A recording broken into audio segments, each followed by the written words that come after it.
नमस्कार मित्रों, desire point channel के इस नए वीडियो लेक्चर में मैं हूं अमित दुबे और आज के इस वीडियो लेक्चर में हम दर्पण सूत्र पर आधारित अंकित प्रश्न का अध्ययन करेंगे।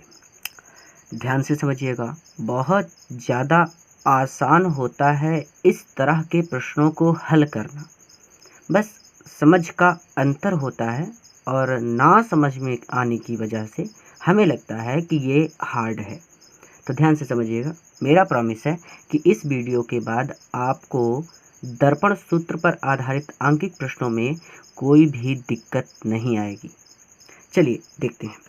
सबसे पहला प्रश्न कहता है कि अवतल दर्पण की फोकस दूरी 10 सेंटीमीटर है। दर्पण से 20 सेंटीमीटर की दूरी पर स्थित वस्तु का प्रतिबिंब दर्पण से कितनी दूरी पर बनेगा? सबसे पहले प्रश्न को समझना सीखिए। कहता है कि अवतल दर्पण की फोकस दूरी 10 सेंटीमीटर है, अर्थात फोकस दूरी को तो हम स्मॉल एफ से प्रदर्शित करते हैं, तो हम लिख सकते हैं एफ बराबर 10 सेंटीमीटर। अब ये बात यहीं पर समाप्त नहीं हो जाती, थोड़ा सा एक बात को समझते हैं। इस तरह से मैंने आपको ग्राफ में समझाया था कि जो दर्पण होता है वो मूल बिंदु पर रखा होता है। कहाँ रखा होता है? मूल बिंदु पर। ठीक है। अब अगर दर्पण के बाईं ओर जाते हैं तो इधर के जो भी चिन्ह आएंगे वो सारे माइनस में आएंगे। जैसे इधर जाएंगे तो -1, -2, -3, -4। ऊपर की ओर जाएंगे तो सारे प्लस में, दाएं ओर जाएंगे तो सारे प्लस में, और नीचे की ओर जाएंगे तो भी सारे माइनस में आपको चिन्ह लेने हैं। अब जो दर्पण है उसका फोकस तो यहाँ पे होता है ना, एफ, तो ये दर्पण के बाईं ओर है। इसका मतलब ये फोकस दूरी जो है ये तो भाई माइनस में आएगी।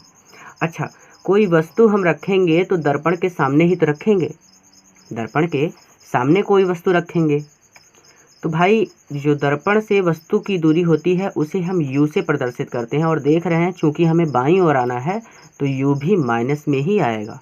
इस बात को समझ रहे हैं आप, क्योंकि हम बाईं ओर आ रहे हैं। अगर दाईं ओर जाते तो ये प्लस में आता। सिंपल सी बात थी। तो देखिए, अब इस अपने प्रश्न पर चलते हैं। तो भाई ये फोकस दूरी तो हो गई माइनस में। इस बात को आप रट लीजिए कि अवतल दर्पण की जो फोकस दूरी होगी उसे लिखेंगे तो हम माइनस लगा देंगे, ये हमेशा माइनस में होगी। अब देखिए दूसरी बात कि दर्पण से 20 सेंटीमीटर दूरी पर स्थित वस्तु, यानी वस्तु जो है दर्पण से 20 सेंटीमीटर की दूरी पर रखी हुई है। यानी कहीं दर्पण होगा, ये दर्पण है तो इससे 20 सेंटीमीटर की दूरी पर वस्तु रखी है, यानी दर्पण से वस्तु की दूरी दे रहा है तो हम इसे u से प्रदर्शित करते हैं। कितना दे रहा है? 20 सेंटीमीटर। अब चूंकि वस्तु भी बाईं ओर होगी तो इसलिए ये भी माइनस में। ये मैंने सब चीज़ें पढ़ाई थी। आशा है कि आप लोगों ने पिछले वीडियो लेक्चर्स देखे होंगे तो ये चीज़ें आपके लिए आसान होंगी। और दूरी पर स्थित वस्तु का प्रतिबिंब, अब कहता है कि दर्पण से कितनी दूरी पर बनेगा, यानी प्रतिबिंब की दूरी पूछ रहा है, तो v बराबर क्वेश्चन मार्क। आसान है। अब सूत्र क्या होता है कि 1/f is equal to 1/v plus 1/u।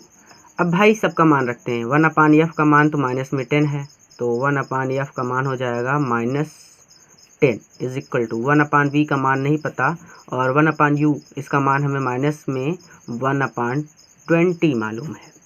आसान बात है। अब देखिए, इस v को नहीं लाते, इस माइनस वाले को लाते हैं, तो ये माइनस ऊपर चला जाएगा तो ये हो जाएगा -1/10, और ये 1/20 माइनस में है तो बाईं ओर आएगा तो ये हो जाएगा प्लस का 1/20 और इज इक्वल टू 1/v। आसान बात है। अब लासा लेते हैं। लासा लेंगे तो 20 आएगा, 10 से 20 में भाग देंगे, 2 बार जाएगा, 2 से इसमें गुणा करेंगे तो ये हो जाएगा -2 और प्लस ये 20 से 20 में भाग देंगे, 1 आएगा, 1 जुड़ जाएगा बराबर 1/v। आसान बात थी। अब देखिए 2 1 जाएगा, यानी ये देखिए -2 में से 1 जाएगा तो हमें मिलेगा -1/20 और बराबर करके 1/v। अब हम तिर्यक गुणा कर देंगे, यानी v का गुणा 1 में और 20 का गुणा 1 में, तो v का गुणा 1 में करेंगे तो ये हो जाएगा -1, और इधर 20 का गुणा 1 में करेंगे तो ये हो जाएगा 20। अब इस माइनस को उधर भेज दीजिए तो v बराबर हो जाएगा -20, यहाँ पे लगा देंगे सेंटीमीटर। अब आप लिख देंगे कि अतः वस्तु का प्रतिबिंब दर्पण से 20 सेंटीमीटर की दूरी पर बनेगा। ठीक है, आसान बात थी। दूसरा प्रश्न देखते हैं। दूसरा प्रश्न ध्यान से समझिएगा कि यदि कोई वस्तु 15 सेंटीमीटर वक्रता त्रिज्या के अवतल दर्पण से 10 सेंटीमीटर की दूरी पर रखी हो तो प्रतिबिंब की स्थिति ज्ञात कीजिए। एक बात और, अभी मैं NCERT पुस्तक का जो एक्सरसाइज है उसे सॉल्व नहीं करा रहा, अभी मैं दर्पण के सूत्र पर आधारित अंकित प्रश्न करा रहा हूँ। आपकी NCERT की जो पुस्तक है उस पर जब हमारा ये चैप्टर समाप्त हो जाएगा तो उसके जितने भी क्वेश्चंस होंगे वो सारे के सारे मैं सॉल्व करवा दूंगा। अभी मैं इसलिए करा रहा हूँ ताकि आपको इस तरह के प्रश्नों में दिक्कत ना हो, क्योंकि दर्पण का सूत्र हमने पढ़ लिया है। देखिए कि यदि कोई वस्तु 15 सेंटीमीटर वक्रता त्रिज्या, देखिए यहाँ पे सबसे पहली बात इसने दिया क्या है, वक्रता त्रिज्या। तो भाई हम लिख लेंगे R बराबर 15। अब भाई कौन सा दर्पण है, अवतल दर्पण, तो भाई अवतल दर्पण ऐसे कटा होता है ना, इस तरह से, ऐसे इसका ये भाग कलई किया होता है, तो इसकी वक्रता त्रिज्या किस तरफ होगी, अंदर की ओर। तो भाई अंदर की ओर यानी इस तरफ आ रहे हैं, बाईं ओर आ रहे हैं, तो यहाँ पे माइनस लग जाएगा। ठीक है, तो R तो माइनस में आ गया। 15 सेंटीमीटर वक्रता त्रिज्या के अवतल दर्पण से 10 सेंटीमीटर की दूरी पर रखी हो, तो कोई वस्तु है जो 10 सेंटीमीटर की दूरी पर, दर्पण से 10 सेंटीमीटर की दूरी पर वस्तु रखी है, तो यानी दर्पण से वस्तु की दूरी दे रहा है U, और U दे रहा है कितना, 10 सेंटीमीटर, और ये U भी हो जाएगा माइनस में। दूरी पर रखी हो तो प्रतिबिंब की स्थिति ज्ञात कीजिए, यानी V पूछ रहा है, V बराबर क्वेश्चन मार्क। अब आप कहेंगे कि सर सूत्र तो हमें पता है, 1/F बराबर 1/V प्लस 1/U, लेकिन इसमें कहीं F तो दिख ही नहीं रहा। दो राशियाँ अज्ञात हैं, एक तो F नहीं पता और एक तो V नहीं पता, तो U अकेले का मान लेके क्या करेंगे। तो यहाँ पे क्या करना है ये ध्यान से समझिए। इसने R का मान दिया है और आप जानते हैं कि F बराबर होता है R/2, जानते हैं ना। तो F का मान, F बराबर R का मान रखिए कितना, -15 और बटे 2। आप चाहे तो इसे हल कर सकते हैं, लेकिन हल करने की आवश्यकता नहीं है। अगर हल करेंगे तो 7.5 आएगा, तो हल करने की आवश्यकता नहीं है, बस यही F का मान उठा करके यहाँ पे रख दीजिए। आसान बात है, तो आइए रखते हैं। तो F के स्थान पे हम क्या रख सकते हैं, -1/15/2 is equal to 1/V plus का, सॉरी प्लस नहीं है ये माइनस का होगा, 1/10। अब ये 2 तो ऊपर चला जाएगा, तो ये हो जाएगा -2/15। इस 10 को इधर ले आइए तो ये हो जाएगा, माइनस में है तो प्लस में, और 1/10 हो जाएगा, और ये हो जाएगा 1/V। पूरे का लासा लेंगे तो 15 दूना 30 आएगा, पूरे का लासा। तो 15 दूनी 30, 2 बार गया, और 2 से 2 में गुणा होगा तो ये हो जाएगा -4 प्लस 10 से 30 में भाग देंगे तो 3 बार जाएगा, और 3 से जब 1 में गुणा करेंगे तो ये आ जाएगा +3 इज इक्वल टू 1/V। अब देखिए 4 में से 3 जाएगा तो -1/30 बराबर 1/V। अब V से -1 में गुणा कर दीजिए, 30 से 1 में गुणा कर दीजिए, तिर्य गुणा, तो ये हो जाएगा -V, और 30 से 1 में गुणा करेंगे तो ये 30 हो जाएगा, माइनस को उधर भेजिए तो V बराबर आएगा -30। तो अब यहाँ पे आप लिखेंगे कि अतः वस्तु का प्रतिबिंब, यानी प्रतिबिंब वस्तु की दिशा में दर्पण से 30 सेंटीमीटर की दूरी पर बनेगा। ये माइनस बता रहा है, ये माइनस को देख कर कन्फ्यूज मत होइएगा, क्योंकि उत्तल दर्पण है, सॉरी अवतल दर्पण है, तो भाई ऐसे प्रकाश की किरण आएगी और ऐसे लौट जाएगी, यानी सारा कुछ बाईं ओर ही होगा।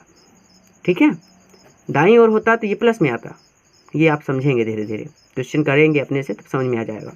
तो ये माइनस का मतलब है कि प्रतिबिंब दर्पण से बाईं ओर बन रहा है, और कितनी दूरी पर बन रहा है, 30 सेंटीमीटर की दूरी पर। तीसरा प्रश्न भी उसी तरह से है कि 20 सेंटीमीटर फोकस दूरी के अवतल दर्पण, फिर से अवतल ही दर्पण है, फोकस दूरी कितना दे रहा है, 20 सेंटीमीटर। तो अवतल दर्पण की फोकस दूरी कितना, माइनस लगा देंगे, ये बात आप रख लीजिए, ये हो गया माइनस का 20 सेंटीमीटर।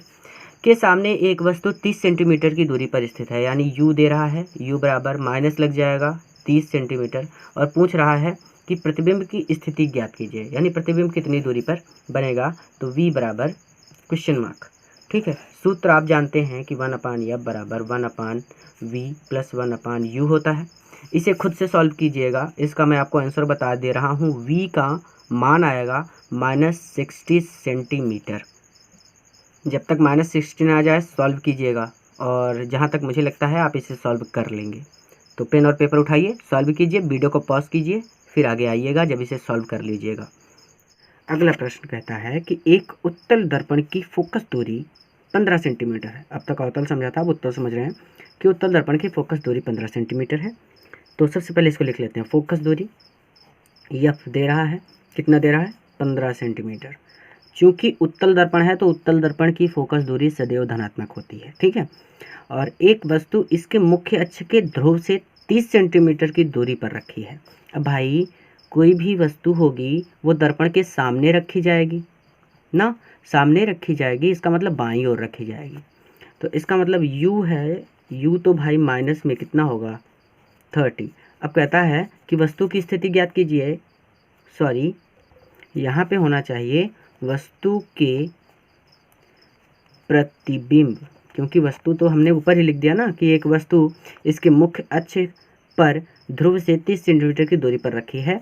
वस्तु के प्रतिबिंब की स्थिति ज्ञात कीजिए, अर्थात v पूछ रहा है, क्वेश्चन मार्क। सूत्र होता है 1/f is equal to 1/v plus 1/u। मान रखते हैं, f का मान कितना? 1/15 इज इक्वल टू 1/v, और माइनस में हो जाएगा 1/30, क्योंकि माइनस में इसका मान रखेंगे। एक को इधर लाइए तो 1/15, और ये इधर आएगा तो प्लस हो जाएगा 1/13, और ये हो जाएगा इज इक्वल 1/v। बात करते हैं, लासा लेते हैं, 30 आएगा, 15 दूनी 30, ये हो जाएगा 2, और ये हो जाएगा +1, क्योंकि 30 एकम 30, 1 हो जाएगा 1/v, जुड़ जाएगा 3/30 हो जाएगा, और 3 दहम्मा 30 होता है 1/v, और ये कट के आएगा, ऊपर तो 1 बचा, नीचे बचा है 10, और इज इक्वल टू 1/v। तो ये गुणा करेंगे, v का गुणा करेंगे 1 में तो ये v हो जाएगा, और 10 का गुणा करेंगे 1 में तो ये 10 हो जाएगा, अर्थात वस्तु दर्पण से 10 सेंटीमीटर की दूरी पर होगी। आसान बात है। अच्छा, एक काम और करते हैं, अगर यहीं पे कह देता कि किरण आरेख खींचिए, किरण आरेख, क्योंकि बहुत बार आता है किरण आरेख खींचने के लिए, तो किरण आरेख इसका कैसे खींचते? किरण आरेख कैसे खींचेंगे? देखिए बहुत ज़्यादा आसान होता है, कुछ भी नहीं करना। सबसे पहले आप एक उत्तल दर्पण बनाइए, क्योंकि उत्तल दर्पण है तो उत्तल दर्पण मैं थोड़ा सा हाथ से बना रहा हूँ, आप प्रकार और पेंसिल की सहायता से बनाएंगे तो बढ़िया बनेगा। ये उत्तल दर्पण है जिसका अंदर का भाग हमने कलई किया हुआ है। अब इसका एक मुख्य अक्ष ले लीजिए, इस तरह से मान लिया ये इसका मुख्य अक्ष है। इसने कहा था कि दर्पण से 30 सेंटीमीटर की दूरी पर, आप इस चीज़ को ऐसे लिख देंगे, ये 30 सेंटीमीटर की दूरी पर एक वस्तु रखी है। पूरा प्रतिबिंब बनाने वाला जो नियम हमने आपको पढ़ाया है पूरा पूरा वही, 30 सेंटीमीटर की दूरी पर ये एक वस्तु रखी है। अब इससे इसके मुख्य अक्ष के समांतर एक प्रकाश की किरण ले जाइए, जो कि इससे टकराने के पश्चात वापस इस मार्ग से चली जाएगी। इस तरह से आपको दिखा देना है, लेकिन हमें ऐसा लगेगा कि ये अंदर से कहीं से, क्योंकि हम जानते हैं मुख्य अक्ष के समांतर जाने वाली प्रकाश की किरण मुख्य फोकस से होकर जाती है, यहाँ से हमें जाती हुई प्रतीत होगी, यानी ये एफ हो जाएगा, ठीक है। और एक बार और काट देती तो हमारा काम हो जाता। तो एक प्रकाश की किरण ऐसे लाइए यहाँ पे सीधा, इसे गुजारिए आप वक्रता केंद्र से, अंदर से हमें जाती हुई प्रकाश की किरण ये प्रतीत होगी, वास्तव में नहीं जाएगी। थोड़ा सा हमने इसको ज़्यादा पास कर दिया, थोड़ा सा दूर से ले जाइए, यहाँ से इतनी दूर से मान लेते हैं वक्रता केंद्र यहाँ पे है, ये सी है। और आप जानते हैं कि वक्रता केंद्र पर जो प्रकाश की किरण आती है वो जिस मार्ग से आती है उसी मार्ग से वापस लौट जाती है, यानी यहाँ पे टकराएगी और यहीं पे लौट जाएगी, लेकिन हमें ऐसा लगेगा कि अंदर कहीं से जा रही है। तो इसे मैं गाढ़ा कर देता हूँ ताकि ठीक से समझ में आए। ये इस तरह से और ये इस तरह से, ये आपको चित्र बना देना है। जहाँ पे दोनों प्रकाश की किरण एक दूसरे को काट दें वहीं पर प्रतिबिंब बनेगा, यानी ये प्रतिबिंब कितनी दूरी पर बन रहा है? हमारा आंसर आया था, v का मान आया था कितना? 10। तो इस तरह से ये इसका किरण आरेख हो जाएगा। यहाँ पे प्रतिबिंब बन रहा है, पूरा पूरा वही प्रतिबिंब बनाने का नियम होता है कि दर्पण से प्रतिबिंब कैसे बनते हैं, पूरा पूरा आप याद रखिए, कोई भी तरीका उपयोग कर सकते हैं आप, और ये वस्तु हो जाएगी। आसान बात थी, कुछ नहीं करना था, आसानी से हमने इसे कंप्लीट कर लिया।